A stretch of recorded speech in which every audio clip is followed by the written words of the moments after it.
Okey semua, hari ni kita akan teruskan dengan pembelajaran kita. Okey, sekarang cikgu nak kamu fokus terhadap skrin di hadapan. Berdasarkan animasi yang cikgu paparkan ni, pada pendapat awak semua, hari ni kita akan belajar topik apa? Betul, pandai. Okey, hari ni kita akan belajar tentang peredaran bumi dalam sistem suria. Okey, untuk objektif pembelajaran kita pada hari ini, di akhir pembelajaran nanti cikgu harap kamu semua dapat mentakrifkan peredaran bumi, menyenaraikan kesan-kesan peredaran bumi, dan yang terakhir menguraikan kejadian 4 musim. Okey, sebelum kita memulakan pembelajaran kita pada hari ini, cikgu nak kamu fokus sebab di akhir kelas nanti cikgu akan adakan kuis untuk kamu.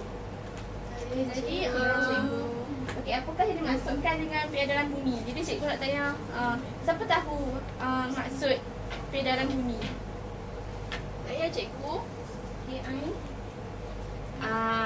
Peredaran bumi peredaran bumi merujuk kepada di mana bumi itu mengelilingi matahari mengikut orbitnya dan ia bergerak secara lawan jam dalam tempoh atau masa 365 hari di 1/4 hari bersamaan 1 tahun. Okey, betul Ain. Okey, sebab tanya untuk Ain. Tanda okey, peredaran bumi ialah di mana bumi akan mengelilingi matahari mengikut orbitnya dan selama 1 tahun ataupun 365 hari secara arah lawan jam. Okey, lawan jam Okey, seterusnya. Okey, kita dah tahu dah apakah maksud peredaran bumi. Jadi kita akan masuk ke satu topik seterusnya, iaitu kesan-kesan peredaran bumi.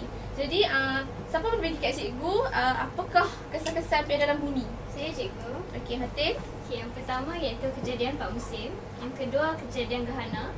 Yang ketiga perbezaan panjang siang dan malam antara kawasan semasa solstice. Dan yang keempat iaitu kejadian perihelion dan aphelion. Okey, betul. Okey, kesan-kesan peredaran bumi betul apa yang diberikan oleh Fatin tadi. Itu yang pertama, kejadian 4 musim yang merangkumi 4 kejadian, iaitu equinox musim bunga, solstice musim panas, equinox musim luruh dan juga solstice musim sejuk. Dan kesan yang kedua ialah perbezaan panjang siang dan malam antara kawasan semasa solstice. Yang ketiga, kejadian gerhana di mana gerhana matahari dan juga gerhana bulan. Dan yang keempat, kejadian perihelion dan aphelion. Okey, tapi hari ini cikgu akan fokuskan kepada kejadian 4 musim sahaja. Okey, kejadian 4 musim berlaku disebabkan oleh peredaran bumi yang cikgu terangkan tadi, dan dia mengambil masa dan peredaran bumi tu dia mengikut arah lawan jam dan mengambil masa selama setahun ataupun 365 hari, 365 1/4 hari, dan peredaran inilah yang akan menghasilkan kejadian 4 musim. Okey, ini merupakan rajah kejadian 4 musim. Kita dapat lihat bumi akan beredar mengelilingi matahari mengikut arah lawan jam, dan kita dapat lihat keempat-empat kejadian 4 musim tu, iaitu equinox musim bunga, solstice musim sejuk, equinox musim luruh dan juga solstice musim panas. Baik. Okey, jadi untuk equinox musim bunga, ia berlaku pada 21 Mac, dan pada masa musim bunga ini siang dan malam adalah sama panjang di seluruh dunia, dan matahari ketika musim bunga ini berada tegak di atas garisan khatulistiwa, dan di mana semasa musim bunga juga di hemisfera utara berlakunya musim bunga, dan di hemisfera selatan berlakunya musim luruh. Setakat ini semua faham? Faham. Okey, dan yang kedua ialah solstice musim panas. Itu berlaku pada 21 Jun, dan ketika masa musim panas ini matahari tegak di garisan selatan, dan di mana musim panas berlaku di hemisfera utara, dan semasa itu siang akan lebih panjang daripada malam, dan di sebaliknya di hemisfera selatan akan berlakunya musim sejuk, di mana malam akan lebih panjang daripada siang. Dan di kutub utara akan 24 jam siang dan kutub selatan 24 jam malam. Okey. Yang ketiga ialah equinox musim luruh di mana berlaku pada 23 September dan masa ni sama juga macam musim bunga, iaitu siang dan malam akan sama panjang dan matahari juga tegak di garisan khatulistiwa dan musim luruh berlaku di hemisfera utara dan musim bunga akan berlaku di hemisfera selatan. Dan untuk yang keempat iaitu solstice musim sejuk akan berlaku pada 22 Disember dan matahari akan tegak di atas garisan jadi. Dan semasa musim sejuk di hemisfera utara akan berlakunya musim sejuk di mana malam akan lebih panjang daripada siang dan di hemisfera selatan akan berlakunya musim panas. Dan pada masa tu siang akan lebih panjang daripada malam. Dan di kutub utara pula akan 24 jam malam dan di kutub selatan akan 24 jam siang. Okay, untuk nak dapatkan gambaran lebih jelas pasal peredaran bumi, cikgu akan tunjukkan satu video untuk kamu semua. Tapi sebelum tu, cikgu nak kamu semua untuk fokus terhadap video ini sebab nanti cikgu akan pilih dan dorang macam tu untuk buat ulasan balik apa yang kamu faham tentang video ni. Okey, cikgu. Baik, cikgu. Baik, cikgu. The axis of the Earth is an imaginary line on which the Earth rotates. It links up the two poles. Both the axis and the Earth are tilted at an angle of 23.5 degrees during a revolution. The tilting of the axis results in direct sunlight falling on different places during different seasons. This causes variations in the duration of days, nights, and seasons. Relationship between the location of the overhead sun and the seasons. Similarly, the revolution of the Earth and the tilting of the axis results in different angle of the sun. When the sun is directly overhead, we call this the overhead sun. At this time, the Earth's surface and the midday sun forms a 90-degree angle. Different locations of the overhead sun results in variations in the amount of solar radiation received in different areas and at different periods. Spring equinox on the 21st or 22nd of March. The overhead sun is over the equator. The equator receives the largest amount of solar radiation. At this time, the northern hemisphere is in the spring equinox, while the southern hemisphere is in the autumn equinox. The angle of the sun decreases towards the poles. On this section, and the length of day and night is the same at all places on the Earth. After this day, it is spring in the northern hemisphere, where the day is longer than the night. In the southern hemisphere, it becomes autumn, when the day is shorter than the night. Summer solstice. On the 21st or 22nd of June, the overhead sun is over the Tropic of Cancer. It receives the largest amount of solar radiation. At this time, the northern hemisphere is... The angle of the sun decreases towards the poles. On here is the longest in the year, while that of the southern hemisphere is the shortest in the year. It's at the Arctic Circle, and 24 hours of darkness at the Antarctic Circle. Autumn equinox. On the 22nd or 23rd of September, the overhead sun is over the equator again. The equator receives the largest amount of solar radiation. On this day, the northern hemisphere is in the autumn equinox, while the southern hemisphere is in the spring equinox. The angle of the sun decreases towards the poles, as all places on the day is shorter than the night. In the southern hemisphere, it becomes spring, when the day is longer than the night.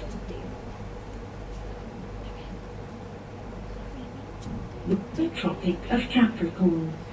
It receives is in the winter solstice, while the southern hemisphere is in the summer solstice. The angle of while that of the southern hemisphere is the longest in the year. There are 24 hours of darkness at the Arctic Circle and 24 hours of daylight. Okey, cikgu rasa kamu pun dah fokus terhadap video cikgu tayang tadi. Dan macam cikgu kata tadi, cikgu akan pilih dalam 2 orang macam tu untuk membuat ulasan balik apa yang kamu faham tentang video tadi. Dan cikgu gunakan aplikasi Build Decide ni untuk pilih pelajar.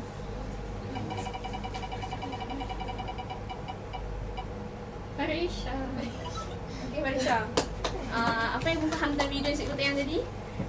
Video tu dia tunjukkan proses peredaran bumi mengelilingi matahari dia ikut dia lawan arah jam. Okey, betul. Nampaknya Farisha faham penerangan cikgu dan juga video yang cikgu tayang tadi. Dan cikgu pilih seorang lagi lah.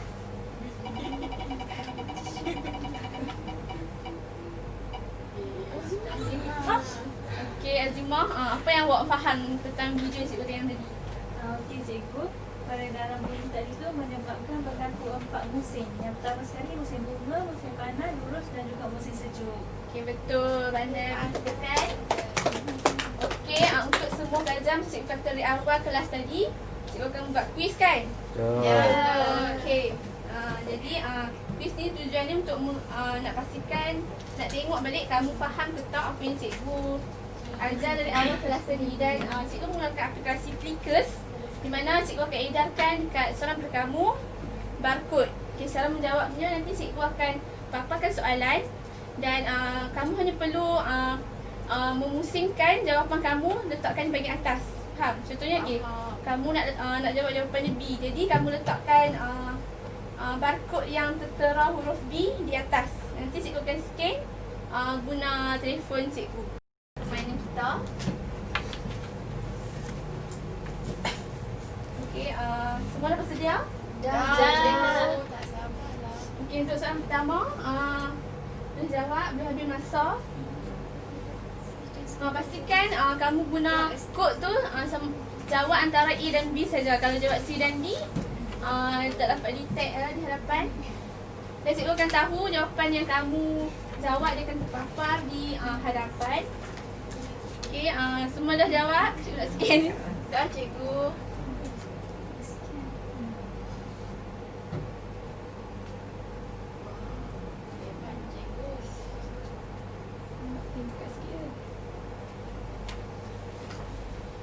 Oh, hebatnya cikgu. First time saya main. Sekejap dia lambat sikit.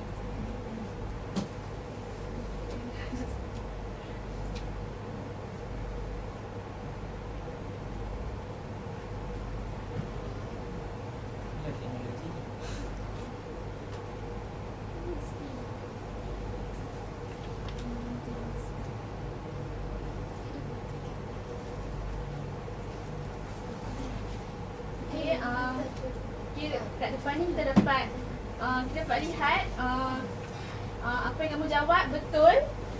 Itu di mana soalan berkata bumi berputar pada paksinya dan pada masa yang sama bumi juga akan beredar mengelilingi matahari mengikut arah Lawan. lawan jam. Okay, nampaknya semua dah faham objektif pembelajaran kita yang pertama tadi itu dapat mentakrifkan maksud peredaran bumi. Soalan yang kedua iaitu peredaran bumi mengelilingi matahari akan menyebabkan berlakunya kejadian Pak Musim. Pak musim. Okey, boleh angkat kod masing-masing.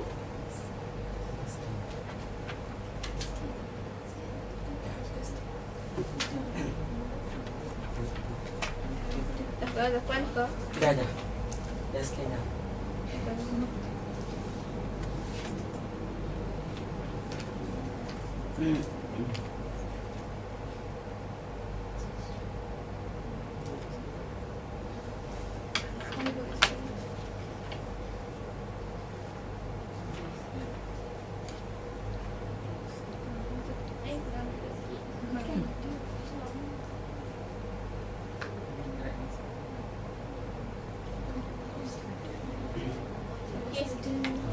Okey, kat sini cikgu dapat lihat masih ada yang salah.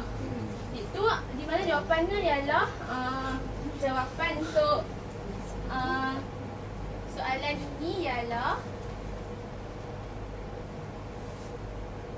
D. Itu Pak musim. Pak Musim. peredaran bumi akan mengelilingi matahari tadi tu akan menyebabkan berlakunya kejadian 4 musim. Jadi kan cikgu dah bagi 4 kan tadi. Lagi 3 tu apa? Siapa boleh bagi? Kejadian gerhana. Gerhana Aphelion dan Aphelion dan perihelion. perihelion. Satu lagi? Perbezaan panjang siang dan malam. Okay, pandai. Pandai. Yang salah ni mungkin boleh membuat pembacaan yang lebih lagi. Okay, so sekarang tak apa. Kita akan teruskan dengan soalan yang terakhir.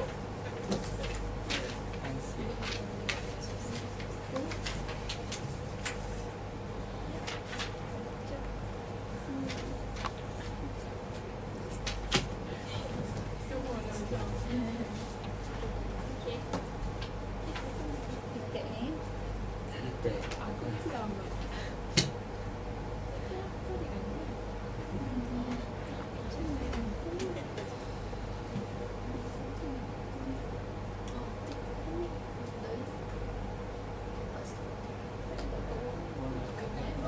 Okey, untuk soalan terakhir itu pernyataan yang boleh dikaitkan dengan sorting musim panas. Itu jawapan yang tepat C. C. Iaitu siang lebih panjang di hemisfera utara. Kami pandai kan cikgu? Dan di hemisfera selatan akan malam lebih lebih panjang. panjang. Okay, nampaknya cikgu nampak macam semua dah faham terhadap topik kita pada hari ini. Jadi untuk nak mengukuhkan lagi pengetahuan kamu boleh balik rumah dan buat pembacaan sendiri untuk tambahkan lagi pengetahuan kamu lah. Okey, sebelum cikgu mengakhiri kelas kita, cikgu nak jemput seorang untuk buat ulasan terakhir terhadap pembelajaran kita pada hari ini. Fatin? Rumusannya hari ini kita belajar tentang peredaran bumi mengelilingi matahari yang akan menghasilkan 4 musim, gerhana, kejadian gerhana, perbezaan panjang siang dan malam, serta perihelion dan aphelion. Okey, betul Fatin. Nampaknya cikgu nampak yang kamu semua dah faham. Jadi peredaran bumi merupakan bumi mengelilingi matahari selama setahun ataupun 365 hari dan mengikut arah lawan jam. Dan peredaran bumi ini akan menghasilkan 4 kesan, iaitu siang dan malam semasa equinox. Lepas tu kejadian 4 musim, perihelion dan aphelion, dan juga gerhana. Itu gerhana bulan dan gerhana matahari. Tapi hari ini cikgu nak fokuskan kepada kejadian 4 musim sahaja. Jadi sebelum cikgu keluar kelas, cikgu nak kamu balik rumah dan buat latihan di dalam buku latihan kita pada muka surat 41. Dan jadi esok cikgu kita akan cek nak tengok ramai betul ke salah lagi. Okey? Terima kasih.